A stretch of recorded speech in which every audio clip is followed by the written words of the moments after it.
Thank you. So I come from Totalförsvarsforskningsinstitut in Swedish Defense Research Agency. And I should say that perhaps my background is I've been working in biodefense for 30 years, so at least this part of the business I know. So what I have been dealing with during these years has been a lot dealing with threat assessment and also disarmament work for the Swedish Ministry of Foreign Affairs when it comes to the Biological and Toxic Weapons Convention. But then I'll now focus on the topic of our concern then for this day, which is the avian influenza. And perhaps what one could then discuss is what type of research is sensitive really, and why is it sensitive? Okay, I'll come round to that. And will it depend on who carries out this research, or will it depend on who gets hold of the results or can misuse them? And then we've heard on the scientists' responsibilities, of course. And this is the publication then that has come out so far. And this is the debate then, which we've heard. And I just wanted to mention then that both authors, the publications then, the editors, and also the flu experts in WHO meeting recommended publication for public health reasons. And then the National Science Advisory Board for Biosecurity, they changed their recommendation really. That was the recommendations in March, so it's fairly recent. And yeah, okay. And this was of course based on the discussions that have been also, and some further information that was given on these publications. So who would then misuse it? And I think when you discuss who would misuse, I think you have to divide it into different groups. I would say scientists then, these could be accidents or malpractice or something like this. But then you would also have what I would call lone wolf scientists like Bruce Ivins with anthrax letters. That can do something because they have the know-how, they have the insight. Then you have terrorists. Most terrorists don't have the know-how or the technical means really, but they can recruit bioscientists. There are kind of discussions that they're trying to recruit academics in this area. You could develop their own know-how, and we can see that they haven't come very far on this. Or steal ready agents and try to use them, this kind of thing. Then it's a new kind of thing going on in the US, biohacking or do-it-yourself biotechnology. It's kind of, you can compare it with the computer hacking. So this is people, young people, usually with some background in genetics that think this is interesting and kind of a thing to do. And they do kind of experiments at home, build simple labs in a garage or something. And this is a community and it's spreading from the US to Europe too. And of course these people are not kind of abiding by any ethical rules or whatever. The problem that could be is that like terrorists could use these groups of people because they get quite good kind of knowledge in this area. And then my concern is perhaps state-run programs, which are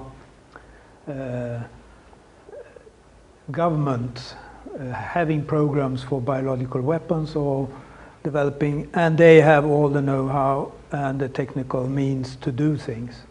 And they could use this type of information if this kind of agent would be of interest. And this we can of course discuss. Sorry, I went too fast. Yeah, this just to show that this is a community in the US, do-it-yourself biotechnology.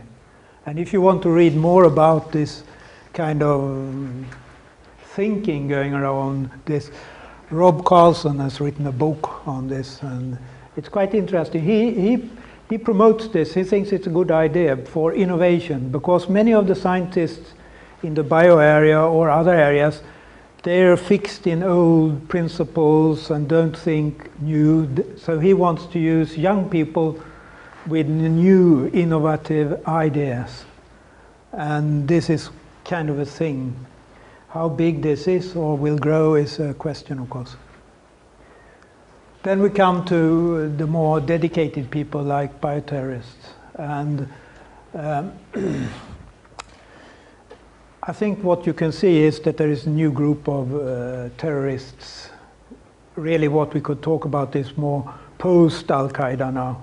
But there's something, they're looking for mass casualties, and you will have no warning doing something. And then how does then the bio fit into this? Yeah, I would say insufficient control of agents today still.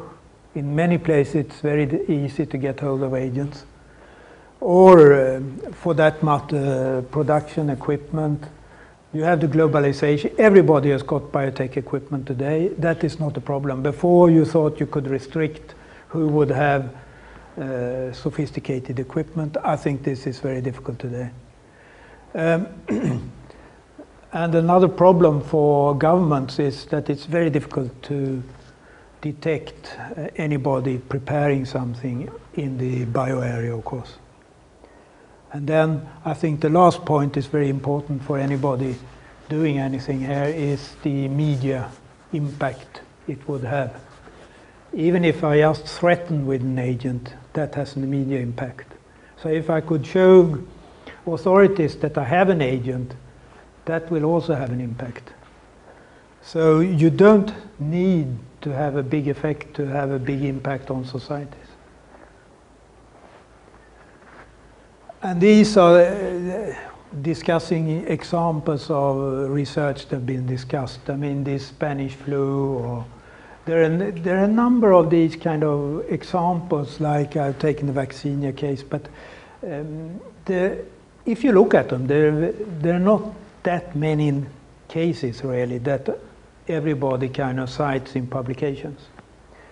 But of course this last example is interesting also. And then we have Craig Venter's research and what that will lead to in the continuation, coming into synthetic biology, and that you will be able to, from sequence data, produce any virus really. Today it's really small viruses to begin with, but then perhaps coming to this developing new, totally new agents. And I should say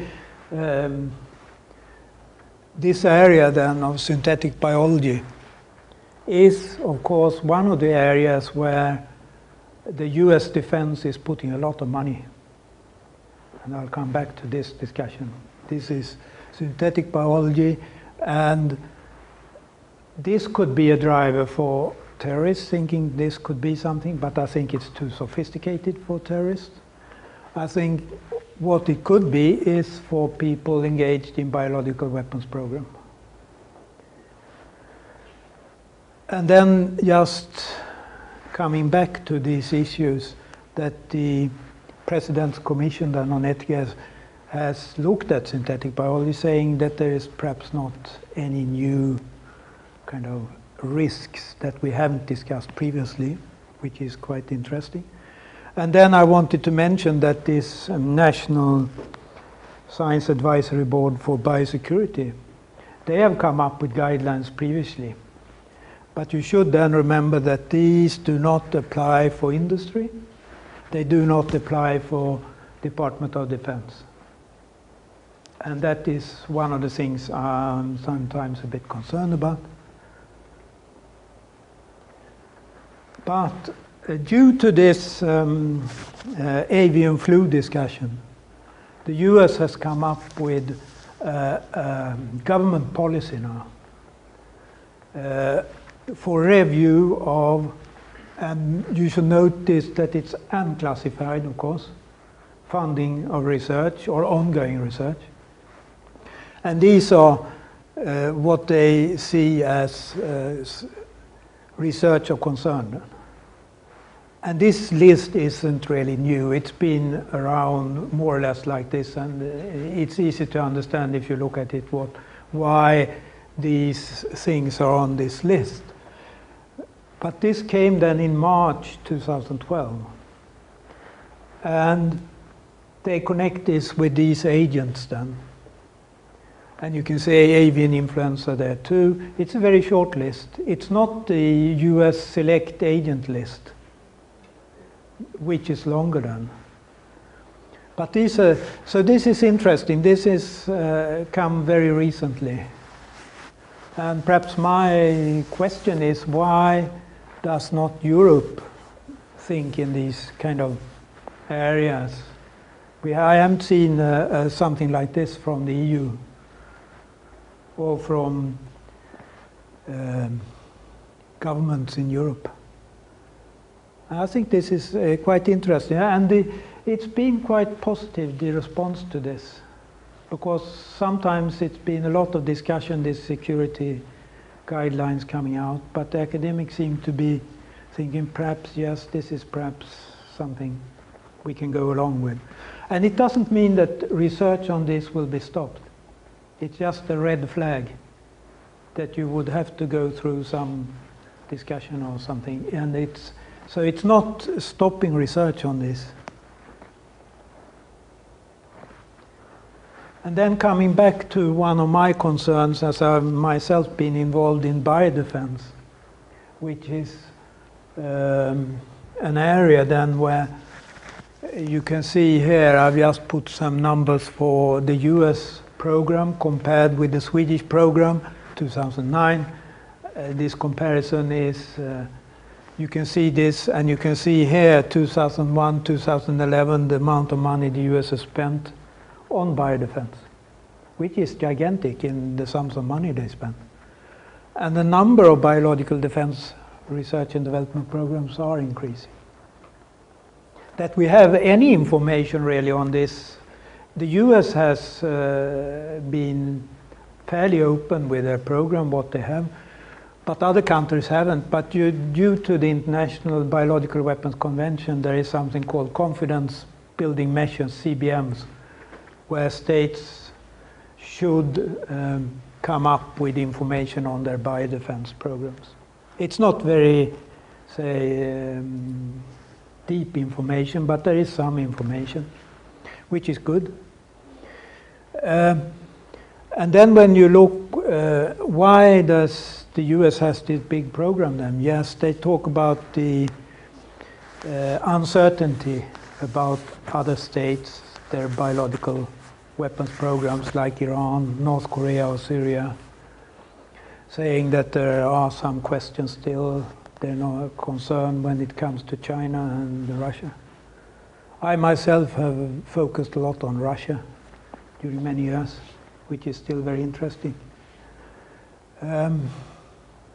So threat assessment then is one area which is very difficult in the biodefense area, because what the US says, because they've got the intelligence means, that they can't get good information on foreign bioweapons programs. So what they've done in the US is they have said that we have to look at the technical feasibility of producing threats, what could be produced by some antagonist, what type of agents. So what they do, they have then set up the Biological Threat Characterization Center to investigate novel threats. And this might even involve creating new genetic modified organisms. And they come back to the discussion that was previously we discussed with the avian influenza. where you have the public health just for vaccines, and they say for protection we need to look at new threats. How far should you go? And this is, I am concerned with this, how far should you go looking at new threats?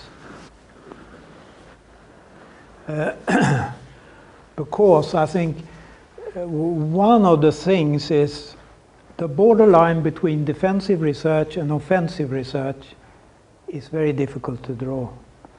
And this is also the case that if you produce new agents, we don't know what is going on really in the US there, of course. That's classified research, so I mean there's no information. But sooner or later, new agents will come out, information will come out through intelligence, other means. And that is, I think, one of the concerns here. Because we, as time goes, information will leak, and it does historically. So this comes to really my conclusions here on this kind of security questions, that the biodefense programs that are ongoing, you really need some national oversight. And I can say there are very few programs, even in the West, that have a national oversight mechanism for their programs. Most of them are under the Ministry of Defense, and it's not discussed outside that area, kind of.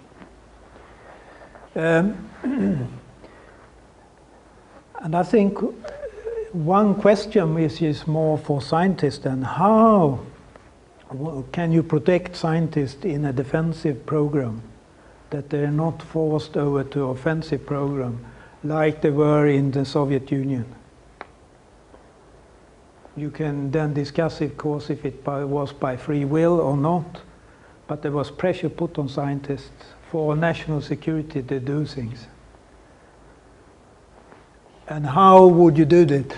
My proposal has been, internationally at least, to propose a mandatory code for biodefense scientists.